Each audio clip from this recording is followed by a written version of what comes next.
In this video, I'm going to show you how to rotate Project North in Revit. Now, the first thing you have to do is check your view. You want to make sure you are in a floor plan, which I am right now, and you want to make sure that the view's orientation in the Properties panel is set to Project North. So to do this, you want to click on an empty space here inside your floor plan, and you want to go to Graphics over here, and you'll find Orientation. Again, you want to make sure it's set to Project North. If it's anything else, click on the arrow and change it to Project North.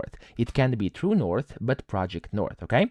If for some reason this is grayed out for you, you want to scroll down, and here under Extents, you want to switch the scope box to None, okay? So sometimes it's going to be on anything else. Click on None over here, and then you'll be able to change this up here to actually go to Project North. Now, that's the first step you have to take. Then you want to open the correct tool, which is, of course, going to be inside the Manage tab. So go to Manage up top, and then in here, you can see Project Location, and inside Project Location here, you want to select this position. So click on it, and then from here, as you can see, it says Rotate Project North. So you simply want to click on that, and it's going to pop up like that. You also have to save the project, and then it's going to give you a new pop-up window. So there we go. It's going to basically allow you to choose your rotation method. So you can rotate by angle. You can choose, of course, 90 clockwise, 90 counterclockwise, or 180 over here, or you could basically select this one, which is Align Selected Line or Plane. So of course, you can select this.